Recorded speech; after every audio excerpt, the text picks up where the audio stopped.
रसोई में दादी देवकी पराठे बेल रही हैं।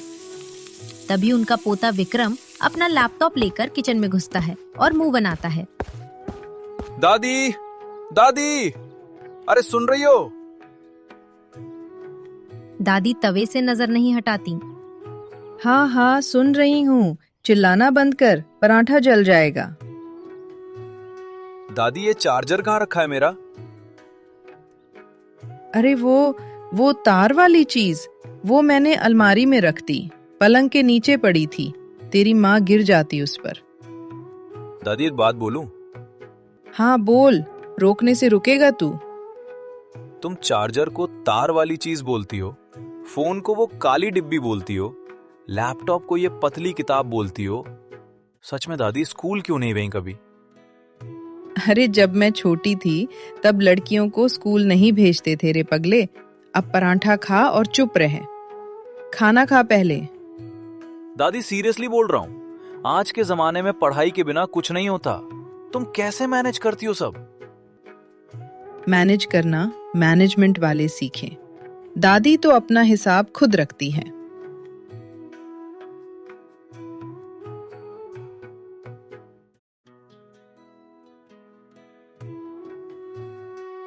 शाम को पूरा परिवार बैठा है। पापा सुरेश खासकर अनाउंसमेंट करते हैं। सुनो सब लोग, एक जरूरी बात है। शालिनी रसोई से चिल्लाती है। रुको जरा, दाल उतार लूं पहले, जले तो मुझे ही सुनाओगे। शालिनी आती है और बैठती है। हाँ बोलो अब। पापा जल्दी बोलो, मेरा इंस्टाग्राम स्टोरी एक्सपायर हो जाएगा। भगवान बचाए इस परिवार से। देखो, मुझे इस बार कंपनी ने पुणे ट्रांसफर कर दिया है 3 महीने के लिए। सब एक साथ बोलने लगते हैं। दादी चुपचाप सुनती रहती हैं। क्या 3 महीने और बच्चों की पढ़ाई? ओ नहीं, मेरे एग्जाम्स है। पापा, मेरा कॉलेज कंपटीशन है, ये कोडिंग चैंपियनशिप है, 1 महीने बाद है। अरे एक एक करके बोलो, मुझे क्या पता था इतना बड़ा बखेड़ा होगा। दादी शांति से बोलती हैं। बेटा तू जा, हम हैं यहाँ, मैं देख लूंगी। सब दादी की तरफ देखते हैं। माँ आप? अरे माँ, घर की जिम्मेदारी बहुत है, स्कूल, फीस, बाजार। सुरेश, मैंने तुझे पाला है, तेरे बाप को संभाला है, तेरे बाप के जाने के बाद घर चलाया है, और तू कह रहा है मैं घर नहीं संभाल सकती। सुरेश चुप हो जाते हैं।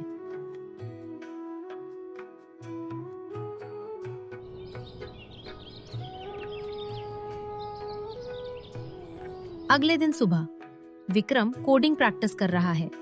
दादी उसके पीछे खड़ी होकर स्क्रीन देख रही हैं। दादी क्या हो रहा है? ये क्या लिख रहा है तू? ये तो कोई भाषा नहीं है, ना हिंदी ना अंग्रेजी। दादी ये कोडिंग है, कंप्यूटर की भाषा। कंप्यूटर इसे समझता है?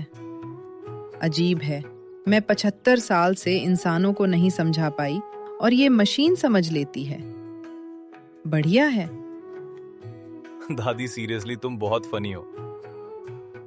तभी निशा चिल्लाते हुए आती है। भैया भैया, स्कूल का व्हाट्सएप ग्रुप है, उसमें आज पेरेंट्स मीटिंग का मैसेज आया है। पापा ऑफिस गए हैं, कौन जाएगा? दादी जाएंगी।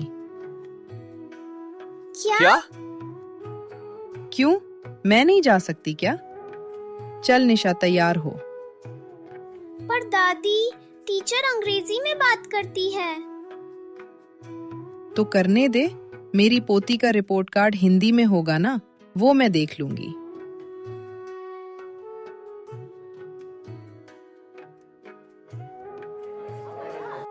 Nisha's performance this term has been, shall we say, inconsistent?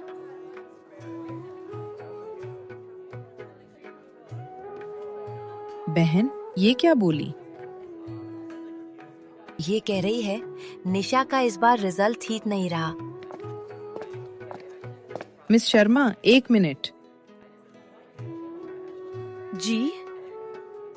मेरी पोती होशियार है, ये मैं जानती हूँ, पर उसका इस बार मन नहीं लगा पढ़ाई में, क्योंकि घर में बहुत टेंशन था।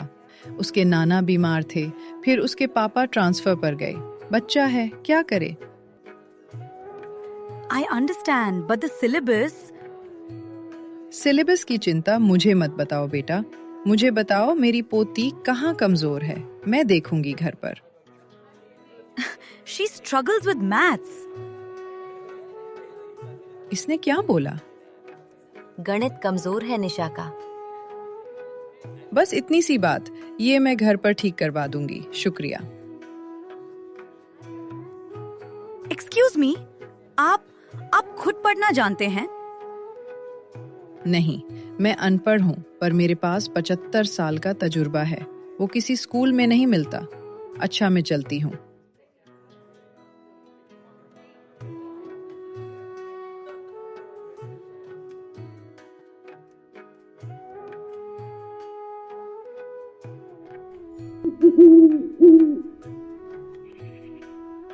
घर पर रात को दादी, विक्रम और निशा बैठे हैं। निशा, तेरा गणित कमजोर है। विक्रम की कंपटीशन 1 महीने बाद है। दोनों को मेरी मदद चाहिए। दादी, तुम कोडिंग में मेरी मदद करोगी? तुम तो चार्जर को तार वाली चीज बोलती हो। दादी विक्रम के सिर पर हल्की थपकी मारती हैं।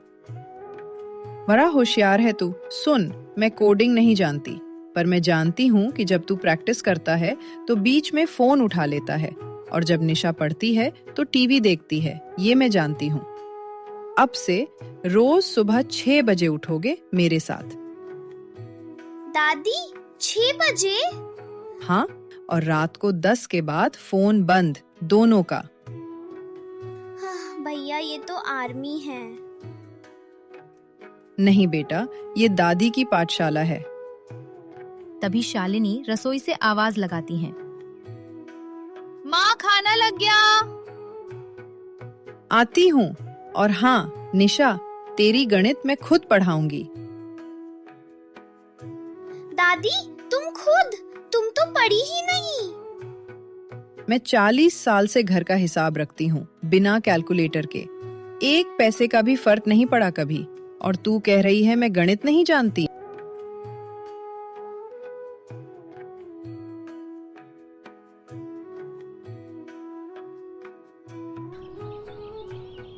एक महीना बीतता है। सुबह 6 बजे दादी छत पर योग कर रही हैं। पीछे से विक्रम और निशा हांफते हुए आते हैं। दादी, दादी रुको, इतनी तेज क्यों चलती हो? मैं 75 की हूँ और तुम 17 के हो, शर्म नहीं आती?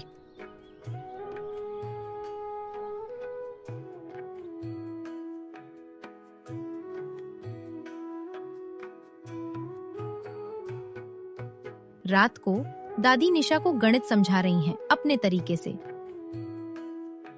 देख, ये फ्रैक्शन है। मान ले मैंने 1 रोटी बनाई, उसे 4 लोगों में बांटा। हर एक को कितना मिला? 1/4। वही है 1/4।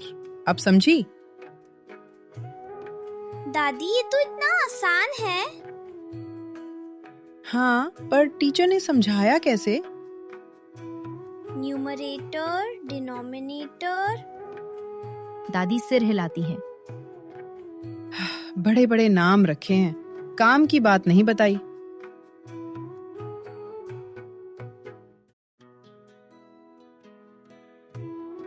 दूसरी तरफ विक्रम देर रात कोडिंग कर रहा है।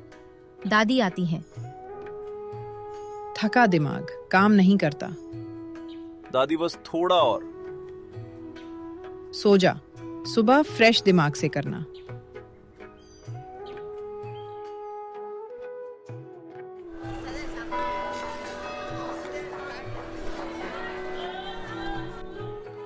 विक्रम की कोडिंग चैंपियनशिप का दिन। दादी, निशा और शालिनी बाहर बैठी हैं। शालिनी टेंशन में है। तू टेंशन मत ले, विक्रम अच्छा करेगा। मुझे पता है, पर माँ, इतने सारे बच्चे हैं कंपटीशन में। तो क्या हुआ? मेरा पोता 1 महीना रात को सोया नहीं है, वो हारेगा नहीं। कुछ देर बाद result announcement. First place Vikram Sharma.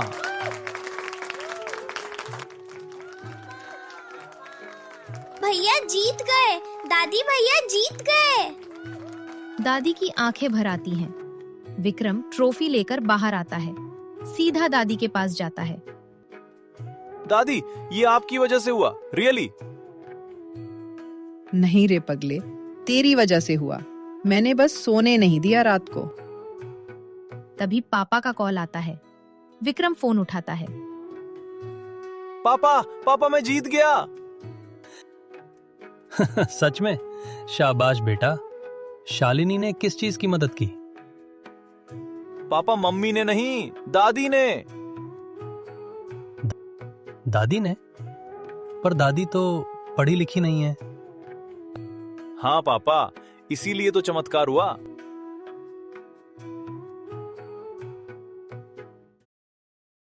पढ़ाई किताबों से होती है, पर समझदारी जिंदगी से।